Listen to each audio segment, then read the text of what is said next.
Guys, welcome back to another tutorial, and in this tutorial we will be talking about compose tips, and we'll be answering a question about how to switch different contents in your app easily in different directions.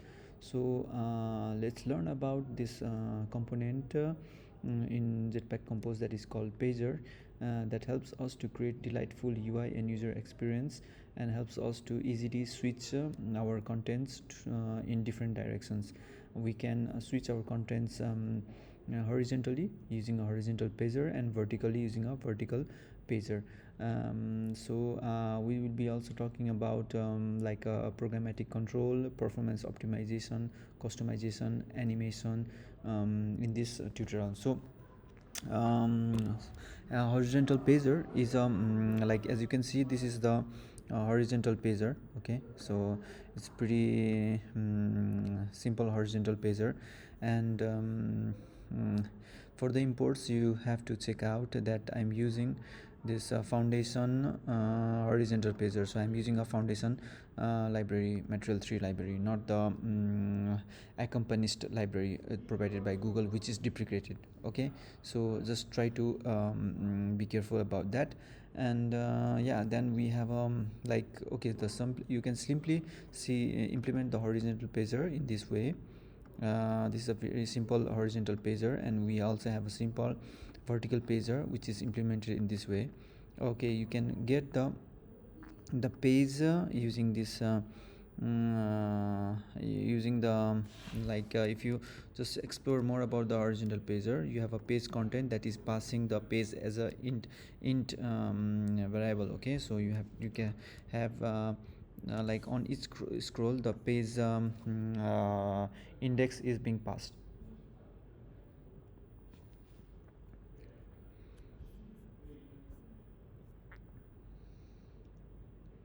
So also remember that you are using also a pager state.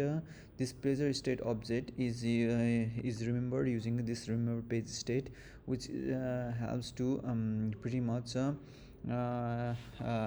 like this remembers the pager state. Okay, this pager state is being passed to our horizontal pager, and then the horizontal pager gets this pager state.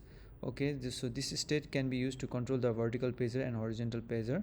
So it just takes the parameter like current page, that's the initial page being displayed, and the offset of the initial page with the respect to the start of the layout. Okay, and it has this abstract value page counts, all this extra information here. You see the you pass the remember page state, you just pass the page count to your pager state whenever you like use this remember page state, to be used in the pager. Okay, you just need to pass the page count. Okay, how much page you want, that's it, guys. It's pretty simple to use. Now let's also talk about the programmatic control. So we can also use programmatic scrolling uh, to our view pager. Like you see that this pager button page, like this button, like jump to page 3. If you click this, it jumps directly to page 3. And how did we do that? You see, it's pretty easy to implement that. So we use remember pager state to create a pager state object, as you can see here. And then we use this check out the button is here. Okay, so if you see, we scroll to the page, this button is a simple button that just whenever you click, you just have a coroutine scope that launches to the pager state. The pager state is being calling this animate scroll to page, and just specifying the page that you want to navigate to, to jump through. So this is how is it working. And this is a simple way of programmatically scrolling the horizontal pager to the specified page. So now after that, we also can like we have other configuration options in our pager, like offset off-screen page limit. Like you can use this beyond yeah, like okay, you can see you can use this beyond bounds page count to 1. Okay,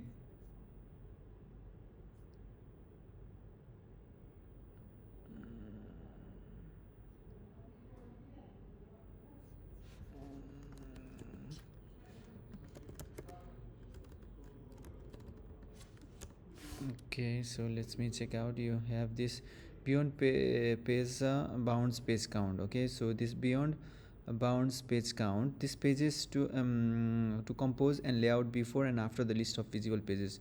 Be aware that using a large value of beyond page count will cause a lot of pages to be composed, okay, measured and placed when which will defeat the purpose of using lazy loading. Okay, this can be used in an optimization to preload a couple of pages before and after the visible ones.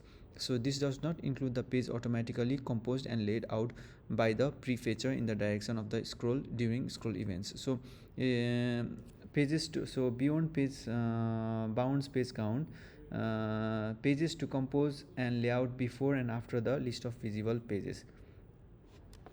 Okay,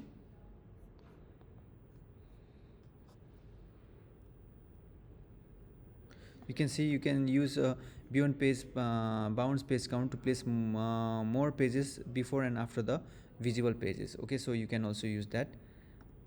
Okay, 1 second guys, let me just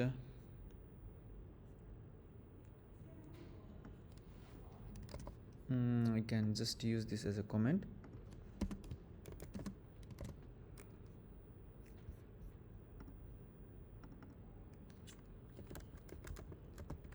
Bound page count. Okay,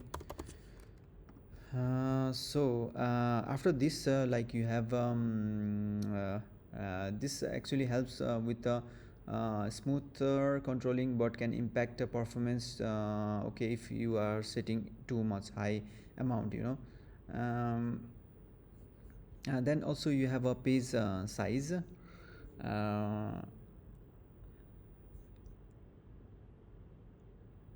Okay, let me check out the page size. Horizontal pager, you can also have a page size, like for example page size, you can have a page size of a fixed, you can have any fixed size like 200 dp. If you see, if I make 200 dp, my this my page size is fixed. Okay, so you see, like I can also make it like 170. You see my page size keeps on changing, right?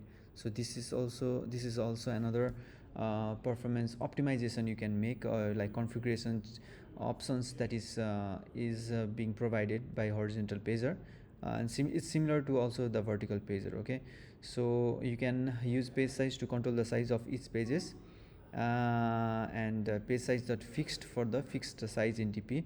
You can create also customer page size implementation for more complex sizing. Okay, so this is also another configuration options provided by pager. Then also you have a content padding.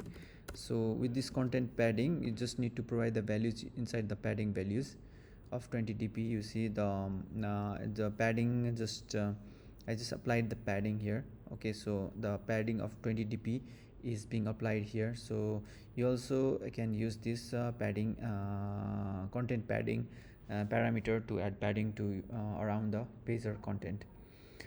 Okay, so now finally there is also another important configuration options that is called cost. You can use a custom fling behavior. Okay, so you can customize how fling gestures behave with the custom fling behavior. So this is the simple custom fling behavior that I have created. So which is like I have just used this pager defaults fling behavior. I just pass the state, pager state, then pager snap distance. Snap distance, you can just check out the information here. A way to control the snapping distance destination for this pager. Okay, the default behavior will result in any fling going to the next page of the in the direction of the fling.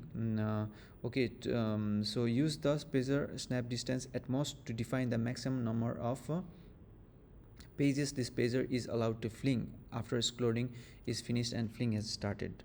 So actually I have used this at most 2 pages I want to fling. Okay, so that's it. And like I'm using also this low velocity animation spec, that is I'm using this twin animation, you know, that duration of 300 milliseconds, 3000 milliseconds, that is equals to 3 seconds. And the high velocity animation spec is, I'm just remembering the spine base decay, and snap animation is also twin. You see the you can get the information details from this API. Okay, this documentation here. And then let's check it out, the animation. I just need to apply this fling behavior to my code, and then if you see, check out that I have a fling behavior. You know, it's not like when I fling, it's not just jumping, but it's taking a smooth animation scroll, as you can see here, guys. So this is also another configuration changes that you can make to your Bezier view. And yeah, that's it. Like you can also have add flare animations and transformations that can take your pager to the next level. Like you can use the current pager offset. Let me see. Remove pagers set pager count, pager state.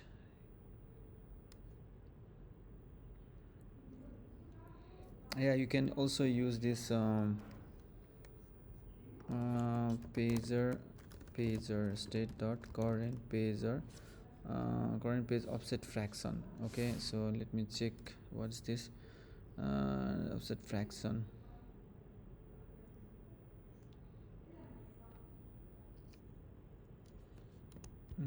Yeah, these are the explored by pager state. You can also imagine a music application with a swipeable song cards. Okay, you can use use smooth scrolls like collapsing, and yeah, you can actually add multiple animations and transformation to your pager. Yeah, that's it about this tutorial, and hope you will like it. Thank you, guys.